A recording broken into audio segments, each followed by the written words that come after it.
የከተሞች ታሪክ በርካታ የህዝቦች የባህሎችና የማህበረሰቦች እንቅስቃሴ የተቀላቀለበት ነው።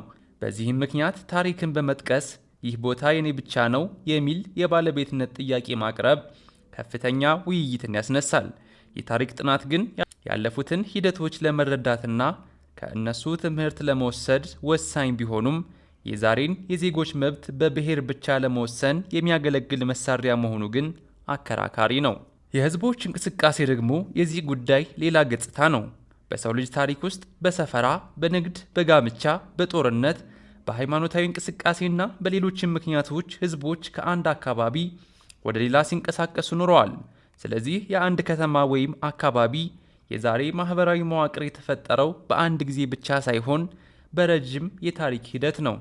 ከተማዋ የነዋሪዎቿ የጋራ ህይወት ማዕከል ናት።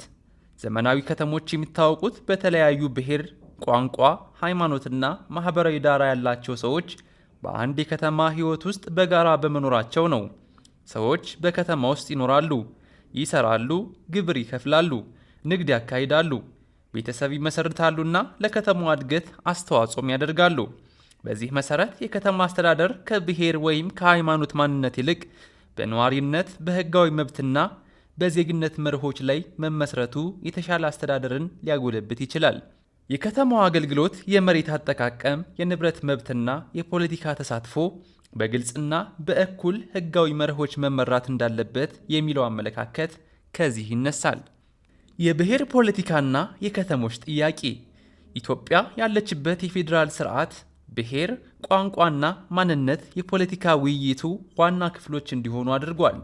ይህ ስርዓት የተለያዩ ህዝቦች የማንነትና የራስ አስተዳደር ጥያቄዎችን ለማስተናገድ የተቀረጸ ቢሆንም በከተሞች ባለቤትነት ጥያቄ ላይ አዳዲስ ውዝግቦችን አስነስቷል። ይህች ከተማ የዚህ ብሔር ናት ወይም ያ ከተማ የዚያ ብሔር ናት የሚሉ አቋሞች በሚጠናከሩበት ጊዜ በከተማዋ የሚኖሩ ሌሎች ዜጎች የመብትና የተሳትፎ ጥያቄ ሊያነሱ ይችላሉ።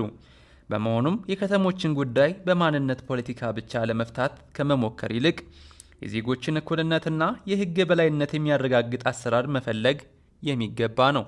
የነዋሪነት መብትና የንብረት ጉዳይ አንድ ሰው በከተማ ውስጥ በመኖሩ፣ በመስራቱ፣ በንግድ በመሰማራቱ ወይም በህጋዊ መንገድ ንብረት በማፍራቱ የከተማዋ ማህበራዊና ኢኮኖሚያዊ አካል ይሆናል። የዚህ ሰው መብት በብሔር ማንነቱ ሊገደብ እንደሌለበት የሚለው መርህ የዜግነት እኩልነትን ያነሳል። በተመሳሳይ ጊዜ የመሬትና የንብረት ባለቤትነት ጉዳዮች በግለሰብ ወይም በብሔር የሚወሰኑ ሳይሆኑ በህግ፣ በህጋዊ ሰነዶችና በተቋማዊ አሰራር መመራት አለባቸው።